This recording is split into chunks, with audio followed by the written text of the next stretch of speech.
Salut, on se retrouve avec le Dixit pour un message. Je ressens ici qu'on a retiré des énergies très anciennes.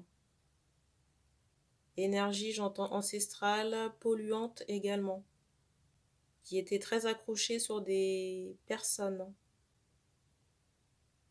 avec une certaine spiritualité. Et pour moi, c'était logé au niveau de votre ventre, surtout du chakra sacré. Et du coup, ça empêchait, vous voyez, ce cycle de renaissance ou quelque chose comme ça qu'on a commencé, un nouveau cycle. J'ai vraiment cette idée que certaines choses ont commencé à émerger, mais pas totalement.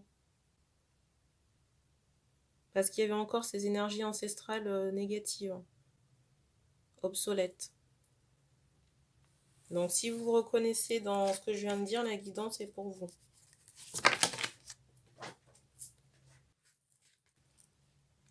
Carte qui est tombée. J'ai aussi cette idée d'entité là, par rapport à ces énergies obsolètes ou négatives.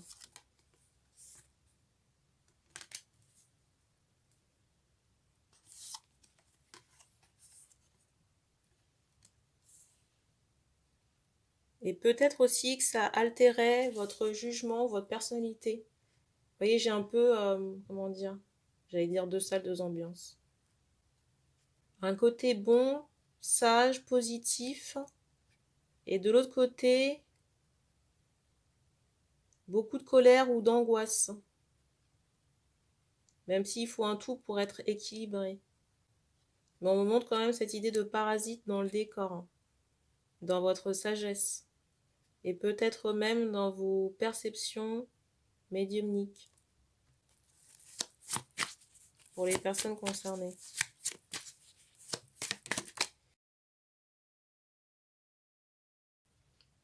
Dans certains cas, ces énergies ancestrales et ou négatives pouvaient empêcher la mise en place d'une famille ou d'une grossesse.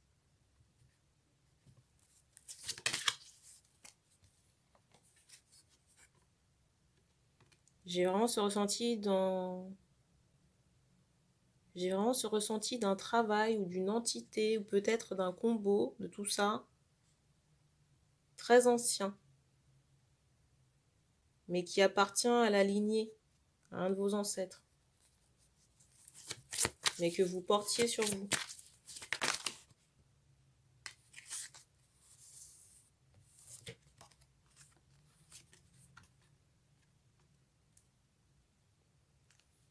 Du coup, au moment où vous regardez cette guidance, c'est parti, pour les personnes qui ont fait le nécessaire. Je rappelle qu'il ne suffit pas de regarder la guidance si vous n'avez rien entamé, que ce soit nettoyage énergétique, libération karmique, ce genre de choses, vous n'êtes pas concerné par la guidance. Je rappelle aussi en petit aparté que si on vous recommande de faire certains nettoyages, c'est pas pour faire joli, c'est vraiment qu'il y a une nécessité. Je vais vous prendre encore le parallèle de la maison. Si la maison a besoin de réparation, il faut faire les travaux pour y vivre. Si vous laissez la maison en l'état, ça risque de se dégrader. Et c'est pas la personne que vous allez rencontrer qui doit investir du temps, du temps à cette reconstruction. Ça, c'est un travail qui se fait de manière personnelle et volontaire. Quand je dis volontaire, c'est qu'on engage des choses derrière. J'ai vraiment cette idée de personnes, vous voyez, tiraillées dans leur énergétique, dans leur pensée aussi, à cause de ces énergies ancestrales.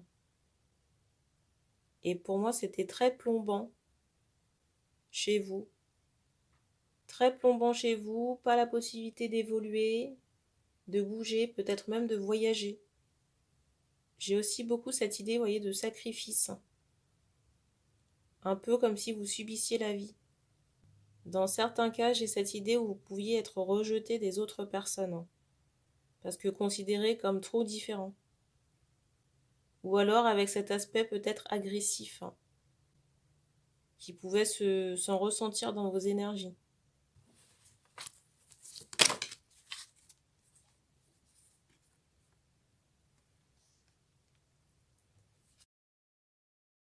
il est possible que vous ressentiez de la fatigue dans les jours qui suivent le retrait de ces énergies. Pour certaines femmes, ou dans ces libérations, il est question de magie noire ou de tort causé par un homme avec une clairvoyance. Quelqu'un ou un lien d'âme que vous auriez pu rencontrer dans des vies antérieures avec une clairvoyance. J'entends clairaudience aussi. J'ai cette idée que cet homme pourrait avoir des retours karmiques, par rapport à ses dégagements. Alors ça ne concerne pas tous les cas.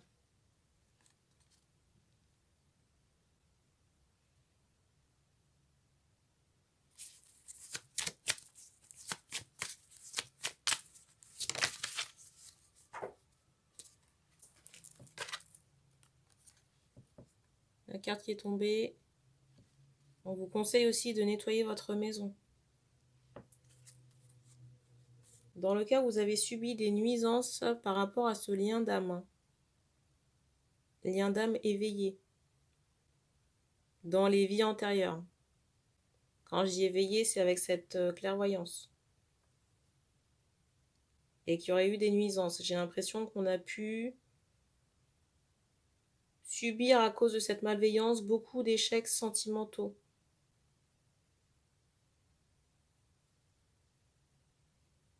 Peut-être aussi quelque chose que cet homme aurait pu vous donner à boire dans des vies antérieures. Vous voyez, quelque chose qui était toxique, hein. Énergétiquement parlant, peut-être même cette idée de poison. Mais j'ai plus ressenti que c'était plutôt énergétique, hein. Et du coup, il n'y avait pas de succès dans les rencontres ou dans la durabilité des histoires romantiques. Et c'est peut-être encore le cas aujourd'hui, hein, dans cette incarnation. C'est peut-être encore le cas dans cette incarnation, on me montre un ours. Même si vous n'avez pas encore ou pas rencontré cet homme.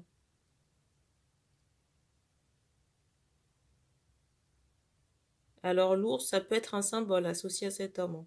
On me montre quelqu'un avec une barbe, on me dit cheveux foncés. Peut-être aussi quelqu'un qui peut être habitué à porter des cravates. J'ai cette idée où on s'habille bien pour aller travailler.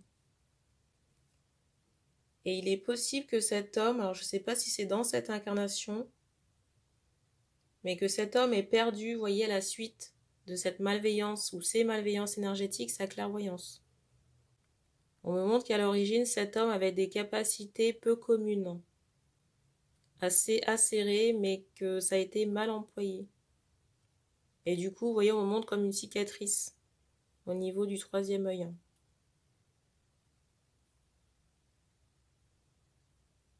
Il est possible que cette personne, cet homme aujourd'hui ait des contrariétés ou difficultés par rapport à sa clairvoyance. On me montre des énergies un peu grises. Cet homme a déjà fait l'objet de retours karmiques. Mais après les libérations dont je vous parlais là, mais là avec les derniers dégagements concernant les énergies de la guidance, là il y a d'autres énergies négatives qui sont en chemin. Et je ne sais pas pourquoi on me montre les mains de cet homme. J'entends bobo, alors ça peut être des affections à la main. Mais de quel ordre, j'en sais rien du tout.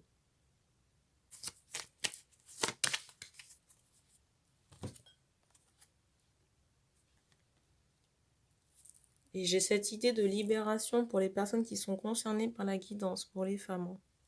On montre par rapport à vos énergies que ce sera beaucoup plus lumineux, flamboyant aussi.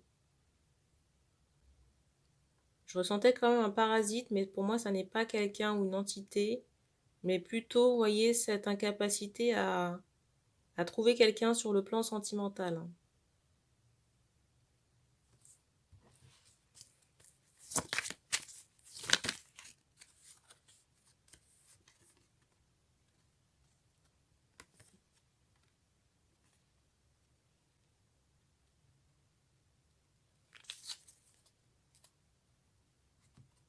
Alors, si vous avez des questions concernant une entité ancestrale ou l'entité,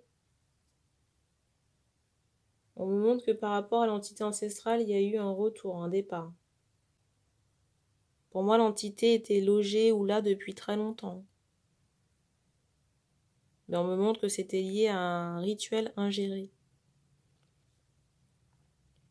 Et j'ai vraiment cette idée d'écaille. Peut-être de crocodile ou quelque chose comme ça. Ou écailles de poisson, il y a un travail fait avec des écailles. Et c'est très lié à un animal.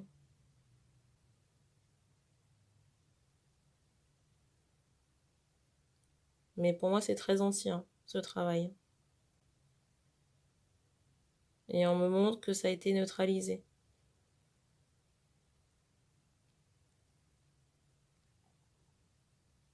Pour moi, ici, on est dans un lien d'âme. Peut-être des jumeaux ou des âmes sœurs, je ne sais pas. Avant d'être des liens d'âme, on a affaire à des libres arbitres. Et des fois, certains libres arbitres ne sont pas bien employés. Concernant les liens d'âme, la toxicité ne vient pas que de l'extérieur. Il y a des fois, ça peut venir de la personne en face. Ça n'en demeure pas moins un lien d'âme, un lien sacré. On a tous un côté ombre et lumière. Et certaines personnes ont pu expérimenter des choses, on va dire, assez dark. Dans le tempérament du jumeau, là, que je capte, je ressens qu'il y a quand même beaucoup de colère au niveau des yeux. Peut-être des accès de colère ou de l'agressivité. Mais pour moi, c'est quelque chose qui est très latent. Ou peut-être même que cette personne n'en a pas conscience dans cette incarnation. Mais si vous voulez, c'est une énergie qui est très présente en toile de fond. Ça peut être le cas dans des vies antérieures.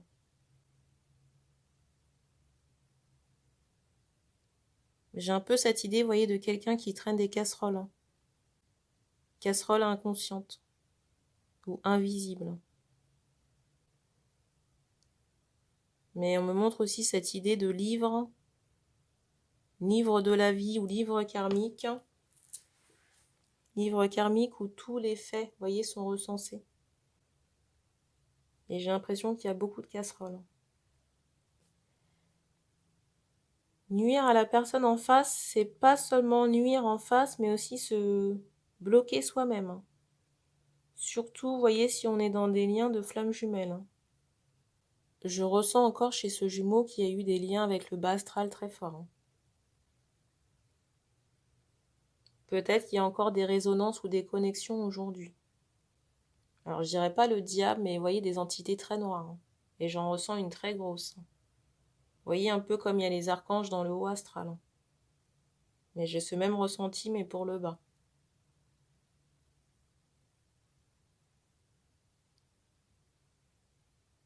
Du coup, ça a pu impacter très fortement l'ancrage de la féminine. La bonne santé, la stabilité, la sécurité. Alors j'entends qu'est-ce qu'il faut faire, mais si vous voulez, les liens avec le bas astral ne peuvent être coupés que par l'homme ou la polarité masculine. Et faire aussi un travail sur la clairvoyance.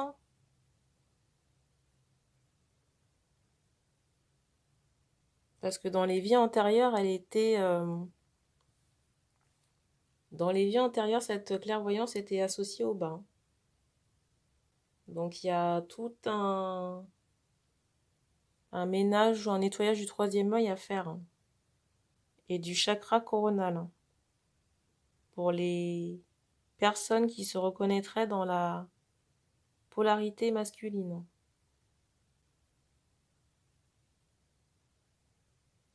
Je ressens des tatouages aussi. Là. J'ai aussi cette idée de cheveux courts en épi ou assez longs pour faire une couette. Et cette idée de barbe.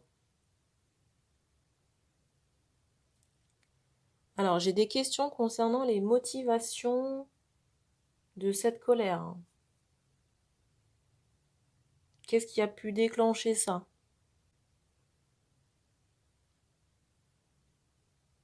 Je ressens de l'ego ou de la jalousie. Vous voyez, par rapport au fait de ne pas obtenir ce que l'on souhaite. J'ai plutôt cette notion-là. Surtout vis-à-vis de femmes ou de la féminine.